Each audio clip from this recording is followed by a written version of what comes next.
Син кем дип сорамагыз.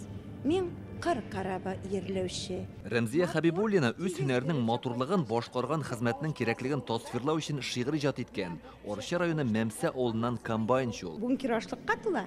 Менә артта каланда тизем булып салам ниләр. Менә шулар бик рәхәт. Сәхнәдә яңгыраган бөтен чыгышлар әйтелгән матур сүзләр гүзәл затлар хөрмәтенә республика дәрәҗәсендә үткәрелүче ел хатын-кызы конкурсына йомгакны Муса Җәлил исемендәге опера һәм балет театрында ясадылар. Республика җитәкчелеге исеменнән тәбрикләү сүзләрен Татарстан Дәүләт Совет рәисе орынбасары Марат Әхмәтов җиткерде. Хатын-кыздан башка дөнья булыр иде микән? Булса да, гомумән, ул нинди булыр иде? Әгәр инде була калса да, бу әлбәттә ниндидер кояшсыз суры бер көн булыр иде.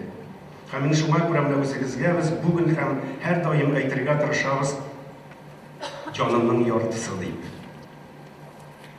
Безгә сез бик кирәк. Бу ел Россиядә билгеләп үтелүче гаилә елы уңайыннан конкурста гаилә кыйммәтләренә күп балалы аналарга зур игътибар бирелгән. Татьяна Фарваева Баулудан ул 9 бала анасы, үзе тернәкләндерү үзәгендә эшли.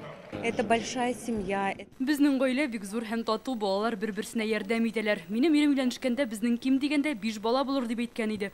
9-га җитте. Мин аларны бик яратам.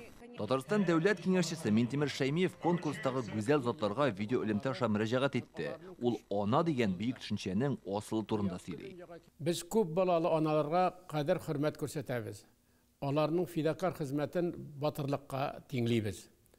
Бөек ватан сугышының барлык михнәтләрен кичергән аналарга, өлкән буынга тирән ихтирамыбызны юллыйбыз. Махсус хәрби операциядә катнашучы ир-егетләрнең аналары һәм аларның көчле рухы, сабырлыгы алдында без баш иябез. Тирән хөрмәткә лаеклы хатын-кызларның берсе Азнакайдан Таһира Әсәнова, аңа 100 яшь, ярты гасырга якын мөгаллим булып эшләгән. Барсына да рәхмәт, чөнки тормышыбыз шул хәтләйбәт, нәрсә арык дисәк, шул бар кибетләрдә. Әниләр безне бала чактан мәрхәмәтле, итәгатьле итеп тәрбияләде, ди Татарстан Дәүләт Советы депутаты Илшат Әминов. Ул хатын-кызларны котларга үзе дә әнисе Сәвия ханым белән килгән.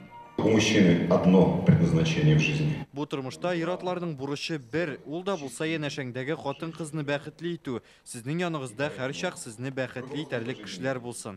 Бүләкләнүчеләр арасында эшмәкәрләр, галимнәр, ветераннар бар. Уңышның сире тырышлык диләр. Бик үземне бәхетле итеп сизәм. Минем әни кичкенәдән эш сөйгәнне, ил сөяр дигәндә, эшләү балам, эшләсәң онытмаслар дигән. Конкурста ир-егетләрен дә хөрмәтләделәр. Алар СВО зонасындагыларга ярдәм итә, мохтаҗларга булыша. Яршалыдан Рөстәм Гатин 1 ел ярым дәвамында Татарстан шефлыкка алган Лисичанскта урам ашханәсе оештырып җирле халыкны сыйлый. Хәрби операция башлангач, мин урынында утыра алмадым. Тыныч кына шуңа алдым да әйттем, мин анда булырга тиеш, дусларымны җыйдым да киттем. Быел конкурста 300-дән артык кеше катнашкан, алар һәммәсе дә тырышлык, сабырлык һәм фидакарлык үрнәге булып тора. Илдар Сафиуллин, Данил Филатов, Яңа Гасыр каналы.